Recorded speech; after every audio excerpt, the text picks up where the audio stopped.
दो दोस्तों की कहानी, दोस्ती के गाने और मोहब्बत, ये सारी बातें सुनने में कितनी अच्छी लगती है। पर आज जिन दो दोस्तों की हम कहानी आपको सुनाने जा रहे हैं, कहीं ऐसा ही कोई दोस्त आपका भी तो नहीं। हर दिन की तरह पुष्कर आज भी डिनर ब्रेक के दौरान अपने ऑफिस की वर्क स्टेशन से अपने रायपुर के करीबी दोस्त निहार से वीडियो चैट कर रहा था।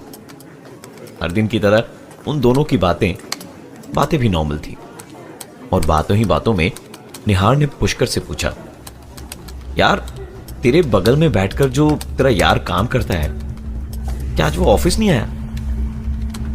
निहार का ये सवाल पुष्कर को बड़ा अजीब लगा।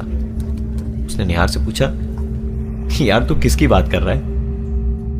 निहार ने पुष्कर को बताया कि वही आदमी जो व्हाइट शर्ट पहनकर यार हर दिन तेरे बगल में बैठता है, बड़ी अजीब तरीके से घूरता है यार, पता नहीं इतना क्या इंटरेस्ट है उसको हम दोनों की बातें सुनने का।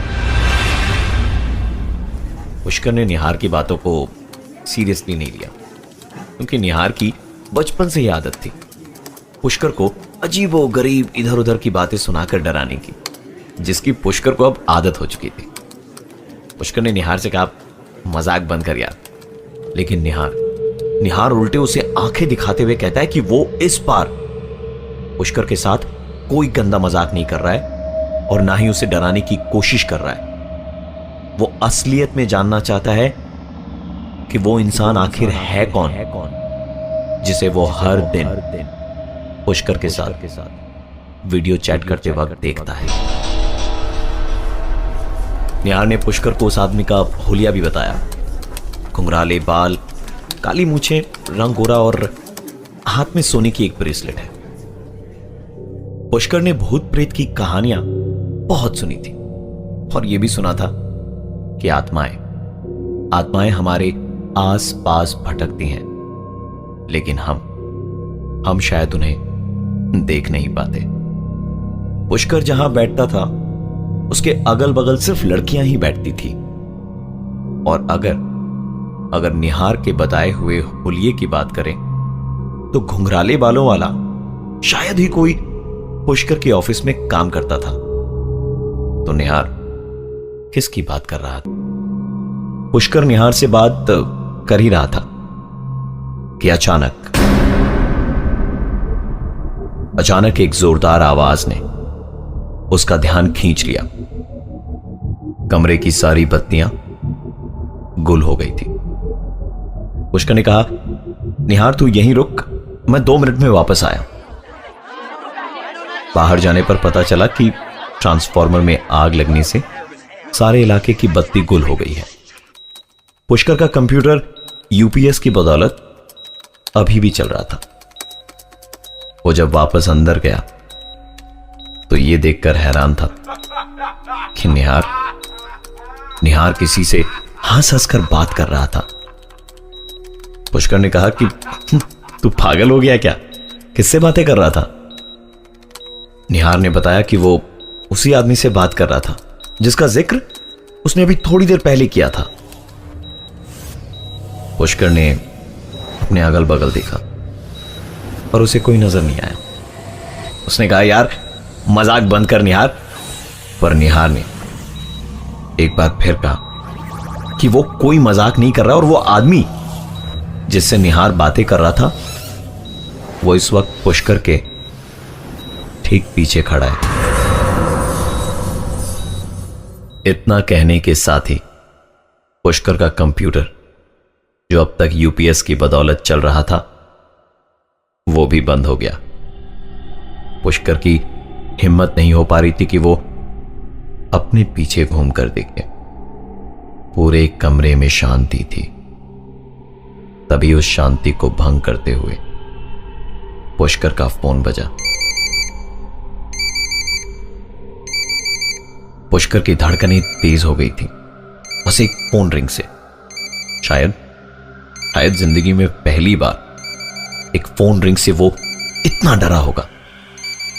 फोन निहार का ही था, लेकिन पुष्कर ने फोन डिस्कनेक्ट कर दिया। एक बार फिर कमरे में पहले जैसे ही शांति छा गई। लेकिन ठीक 10 से 15 सेकंड के बाद पुष्कर का फोन बजा, जो लगातार बजता ही रहा। अंततः परेशान होकर पुष्कर ने फोन उठा ही लिया। निहार ने कहा, यार तू चुपचाप मॉनिटर के सामने क्यों बैठा है, बात क्यों नहीं कर रहा? लगता है तू मुझे देख सुन नहीं पा रहा है। पुष्कर ने कहा, क्या बकवास की बात कर रहा है, मेरा कंप्यूटर बंद पड़ा है। सुनकर निहार ने कहा, ठीक से चेक कर, क्योंकि मैं तो तुझे देख पा रहा हूं। उस दिन पुष्कर और अपनी ऑफिस में काम नहीं कर पाया। हर रोज की तरह ना ही अपने दोस्तों से मिला और ना ही किसी ढाबे पर बैठकर गप्पे मारी। गुड़गांव की कड़कती ठंड में उसके पसीने छूट रहे थे।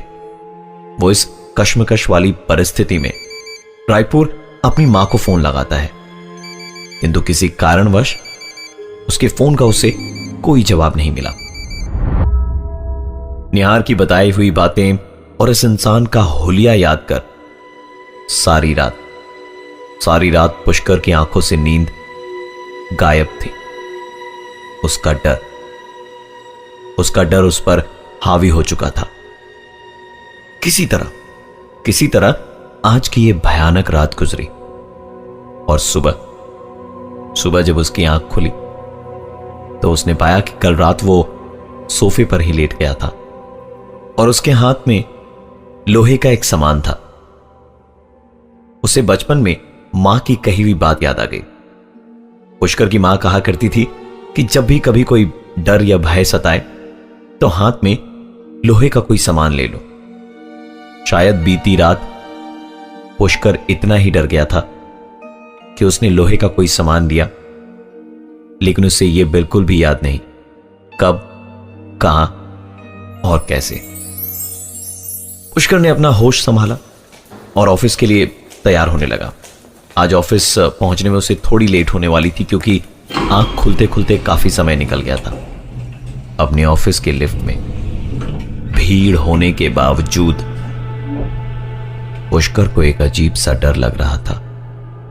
उसे बड़ी घुटन महसूस हो रही थी और ऐसा लग रहा था जैसे कोई बार बार उसके कान के पास आकर उसका नाम ले रहा हो।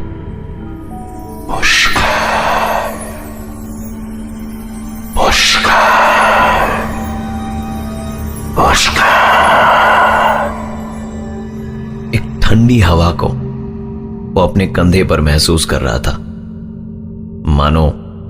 मानो कोई जानबूझकर अपनी सांसें उसके कंधे पर छोड़ रहा हो। जबकि पुष्कर लिफ्ट की दीवार से एकदम कोने में सट के खड़ा था। रात करीबन 2 बजे पुष्कर के फ्लैट की डोरबेल बजी। उसने आधी नींद में ही उठकर हिम्मत जुटाई और दरवाजा खोला, परंतु वहां कोई भी नहीं था। उसे लगा कि शायद उसके ही सुनने में गलती हुई होगी। दरवाजा बंद कर जैसे ही पुष्कर पलटा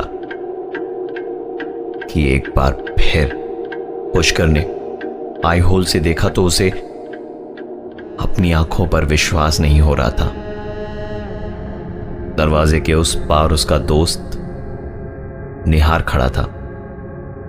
पुष्कर आई होल से उसे देखे ही जा रहा था कि तभी निहार ने दरवाजे पर हाथ से जोरदार प्रहार किया। हड़बड़ी में पुष्कर ने दरवाजा खोला। सामने निहार खड़ा था, जिसकी हंसी का ठिकाना नहीं था, क्योंकि एक बार फिर पुष्कर उसके मजाक का शिकार बन गया था।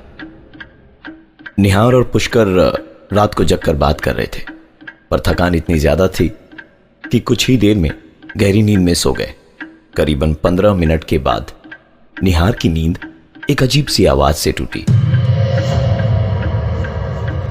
निहार ने पुष्कर को नींद से उठाया और दोनों दबे पांव किचन की ओर गए। फ्रिज का दरवाजा खुला था और पानी की भरी हुई बोतलें आधी खाली पड़ी थी। सबसे आश्चर्यजनक बात यह थी कि वो दोनों किचन के सामने ही खड़े थे और वो आवाजें स्पष्ट रूप से सुन पा रहे थे, परंतु ना तो कोई बर्तन हिल रहा था और ना ही वहां उन्हें कोई दिखाई दे रहा था। सुबह की पहली किरण के साथ वो दोनों वहां से ट्रेन पकड़कर रायपुर के लिए रवाना हो गए। दोनों रायपुर स्टेशन पर रिक्शे की खोज में थे। तभी पुष्कर को सामने पान की दुकान पर एक आदमी दिखाई दिया, जिसके बाल घुंघराले, सफेद शर्ट, हाथ में सोने की ब्रेसलेट और तो और उसकी मूंछें भी थी। पुष्कर ने पहली बार उस आदमी को साक्षात अपने सामने देखा था, जो निहार को रोज वीडियो चैट के समय दिखाई देता था। वो आदमी पुष्कर को देखकर अजीब तरीके से हंसे जा रहा था। पुष्कर ने कहा, निहार, निहार यही है ना वो आदमी जो तुम्हें रोज वीडियो चैट के समय दिखाई देता था? निहार ने कहा, तुझे अभी भी याद है वो आदमी? वो तो मैं मजाक मजाक में यूं ही कहा करता था। कई बार कुछ झूठ इतने बड़े होते हैं कि वो हकीकत को छोटा कर देते हैं।